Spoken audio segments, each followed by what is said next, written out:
sini saya akan memaparkan materi tentang kapital selekta pendidikan. Yang pertama tentang pendidikan prasekolah. Batasnya yang dipergunakan The National Association for the Education of Young Children dan para ahli umumnya sebagai berikut. Yang pertama, early childhood.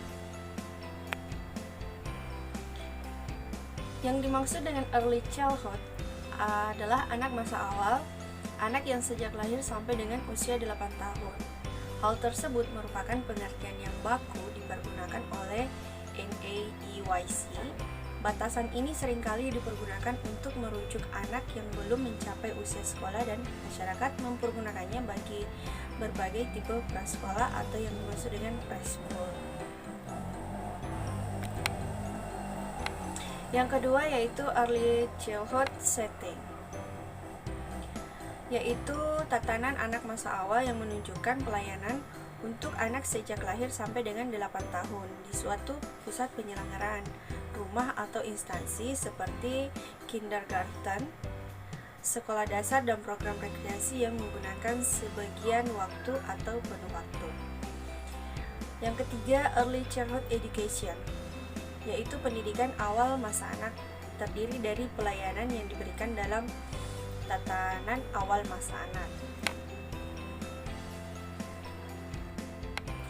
Selanjutnya yaitu pelaksanaan pendidikan prasekolah didasari oleh beberapa asumsi diantaranya.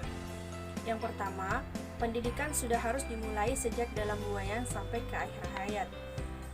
Semakin cepat pendidikan dimulai, semakin mudah pula pelaksanaan pendidikannya. Pendidikan yang dimaksud dimulai sejak dalam buayan sampai akhir hayat yaitu bahwa pendidikan sudah harus dimulai sejak masih dalam kandungan. Kemudian semakin cepat pendidikan dimulai, semakin mudah pula pelaksanaan pendidikannya. Artinya bahwa semakin muda usia seseorang memulai pendidikan, maka semakin cepat pemahamannya. Tetapi semakin dewasa pendidikan dimulai, maka semakin susah juga diajarkan. Adapun landasan undang-undang tentang pendidikan prasekolah. Yang pertama, dalam Undang-Undang Republik Indonesia Nomor 2 Tahun 1989 tentang Sistem Pendidikan Nasional, sebagaimana dalam pasal 12 ayat 2 menyebutkan, selain jenjang pendidikan sebagaimana dimaksud pada ayat 1, dapat diselenggarakan pendidikan prasekolah. Yang dimaksud pendidikan prasekolah adalah pendidikan yang diselenggarakan untuk mengembangkan pribadi, pengetahuan dan keterampilan yang melandasi pendidikan dasar serta mengembangkan diri secara utuh sesuai dengan asas pendidikan sedini mungkin dan seumur hidup. Selanjutnya, kurikulum pendidikan prasekolah. Konsep yang digunakan ialah belajar sambil bermain dengan menekankan pembelajaran bertema. Kaidah pembelajaran ialah meliputi aktivitas kelas, aktivitas kumpulan dan aktivitas individu. Kurikulum pendidikan prasekolah dirancang dengan teliti bagi memenuhi keperluan dan tahap perkembangan kanak-kanak berdasarkan falsafah pendidikan nasional maupun potensi keberagaman karakteristik daerah masing-masing. Sekarang kita berada di sekolah dasar, sekolah rendah. Perkembangan penyelenggaraan sekolah dasar di Indonesia. Pada masa penjajahan Belanda, tingkat sekolah dasar disebut sebagai Europese Lagere School. Kemudian pada masa penjajahan Jepang disebut dengan sekolah rakyat. Setelah Indonesia merdeka, sekolah rakyat berubah menjadi sekolah dasar pada tanggal 13 Maret 1946. Sekolah dasar adalah jenjang paling dasar pada pendidikan formal di Indonesia. Sekolah dasar ditempuh dalam waktu 6 tahun, yaitu mulai dari kelas 1 sampai dengan kelas 6. Adapun landasan hukum yang melatar belakangi pendidikan terpadu antara lain. Yang pertama, Konferensi Internasional di Jiangtin, Thailand pada tahun 1990 yang merekomendasikan agar seluruh masyarakat dunia mengimplementasikan konsep pendidikan untuk semua. Resolusi PBB nomor 48/96 tahun 1993 tentang The Standard Rules on the Equalization of Opportunities for Persons with Disabilities. Deklarasi Salamanca Spanyol tahun 1994 tentang tindak lanjut implementasi pendidikan untuk semua. Kemudian, hak-hak anak yang menyatakan bahwa semua anak termasuk anak luar biasa memiliki hak dan kewajiban yang sama untuk hidup dan berkembang secara penuh sesuai dengan potensi yang dimilikinya. Konsep sekolah dasar. Mulyono berpendapat bahwa Kecenderungan pendidikan di Indonesia sangat integratif, sesuai dengan falsafah Pancasila dan semboyan Bhinneka Tunggal Ika. Dengan demikian, pendidikan dipandang sebagai upaya sadar untuk mengembangkan segenap potensi, baik secara kognitif, psikomotorik, dan afektif, kemanusiaan setiap peserta didik hingga derajat yang optimal. Kualitas potensi setiap peserta didik memang berbeda-beda, dan hal itulah yang menyebabkan terjadinya perbedaan antara individu yang satu dan yang lainnya. Konsepsi pendidikan dasar dapat dijabarkan dalam poin-poin sebagai berikut. Yang pertama, pada mulanya sekolah dasar diartikan sebagai sekolah rendah. Kemudian pengetahuan elementer yang dinyatakan itu ialah 3R, di mana reading, writing, dan arithmetic. Pengetahuan itulah yang merupakan pengetahuan elementer untuk dapat hidup bernegara dan berbangsa. Selanjutnya, peralihan konsep tradisional ke konsep progresif membuat sekolah rendah berubah menjadi sekolah dasar. Sekolah dasar pelaksanaannya menjadi bukan ditujukan hanya pada aspek pemberian pengetahuan, melainkan pada pembentukan dasar, maka kurikulumnya harus komprehensif, artinya untuk terbaik lagi pada 3R saja. Isi pendidikan sekolah dasar harus mendapatkan pendidikan persekolahan, pemberian moral, dan pemberian kepribadian. Selanjutnya, sekolah menengah komprehensif.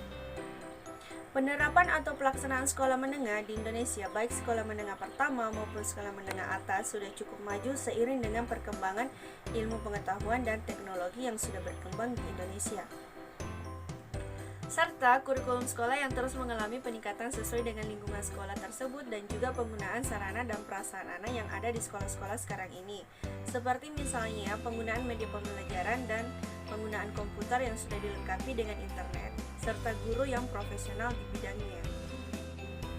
Konsep sekolah menengah komprehensif. Secara historis, pendidikan kejuruan telah berkembang seiring kehidupan manusia. Bahkan sangat mungkin pendidikan kejuruan merupakan pendidikan tertua, lebih tua dibanding dengan jenis pendidikan lainnya. Secara definisi, pendidikan kejuruan diartikan sebagai pendidikan yang dikaitkan untuk pekerjaan tertentu, baik ketika yang bersangkutan belum dapat mengerjakan atau meningkatkan mutu pekerjaan yang selama itu sudah dikerjakan. Dalam bahasa yang lebih komprehensif, dikatakan pendidikan kejuruan bertujuan untuk mempersiapkan siswa dalam memasuki bidang pekerjaan tertentu.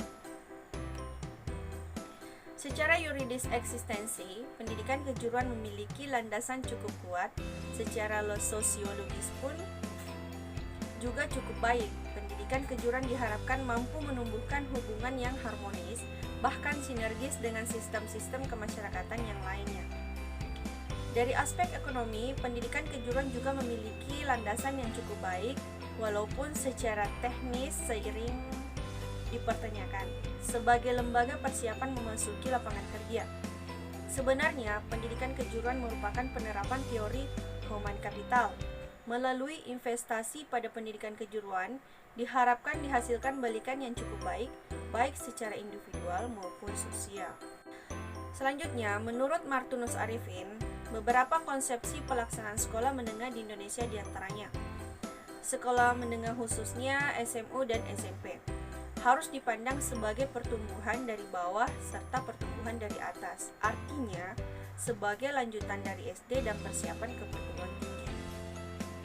SMK sebagai pertumbuhan dari atas harus mampu mempersiapkan peserta didik ke masyarakat, dan sebagainya pertumbuhan dari atas SMU harus dapat mempersiapkan peserta didik untuk melanjutkan ke perguruan tinggi.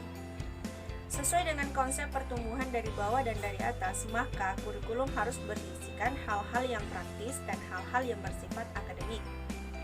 Pembagian sekolah menengah 3 tahun di SMP ditambah 3 tahun di SMU perlu dikelola lebih lanjut, sehingga diperolehlah suatu pembelajaran sekolah menengah yang kuat. Realisasi sekolah menengah yang progresif di berbagai negara tertentu selalu sama sesuai dengan berbagai kepentingan. Itulah tadi materi yang dapat saya paparkan. Terima kasih.